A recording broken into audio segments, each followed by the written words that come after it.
Back in 2019, a deadly terrorist attack right here in Pensacola claimed the lives of 3 service members and injured multiple others. Families of those victims are suing Saudi Arabia, alleging that the kingdom ignored multiple red flags and ultimately did nothing to stop the attack, which is all true. Attorney Chris Polish joins me now to update me about the ongoing litigation. Tell us where we are with this. Well, Mike, I wish I had good news, which is that we have served Saudi Arabia and that we're in active litigation on the legal issues and the merits of the claim.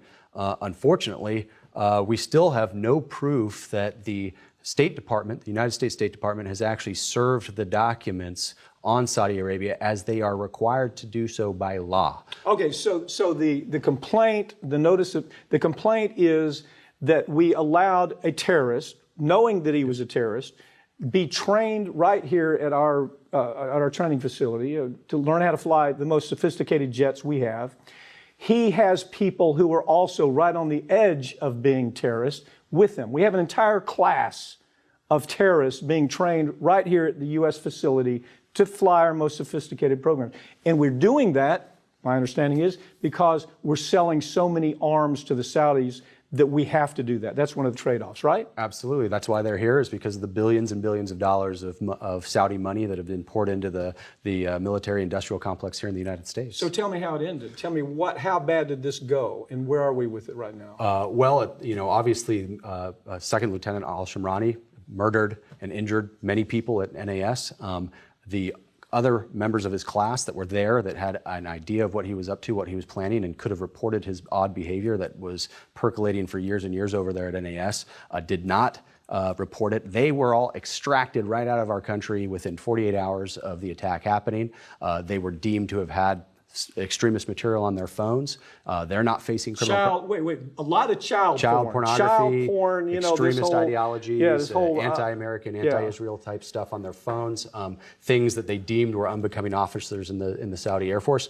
They're gone. They're not being criminally prosecuted. And now our State Department has given Saudi Arabia basically 12 months to mount its defense before we can even get them into a courtroom to fight with them. The complaint, you prepared the complaint. It's extremely accurate.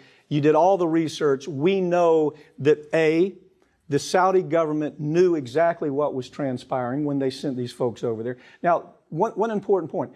Other than the shooter that killed 3 servicemen and injured others, the other folks were out in the street filming it, okay? Either they're filming it or they're just standing back because they know it's getting ready to happen. They call in sick the day that it's supposed to happen.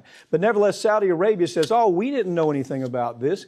The tension is between the Saudi prince is terrified that the radical clerics are going to cause all kinds of unrest in Saudi Arabia. So this is one way, like a wink and a nod, isn't it? We're going to let your terrorists go wherever they want. Yeah, absolutely. The royal family in Saudi Arabia obviously has a deal with a particular sect of Islam that gives them their power and their kingdom and their political control in Saudi Arabia, and that's a relationship that they've had for decades and decades. And they've basically turned a blind eye to the extremist ideologies, the violent ideologies, the terrorist acts that they fully support openly through that particular sect of Islam, so that they can maintain power and control. Yeah, send terrorists to the United States to be trained how to fly the most sophisticated military equipment, kill as many Americans as you can, kill as many soldiers as you can, and we let them get away with it. And probably it's going to continue for quite some time, isn't it? Unfortunately, that's about right. Chris, thank you for joining me. Thank you, Pat.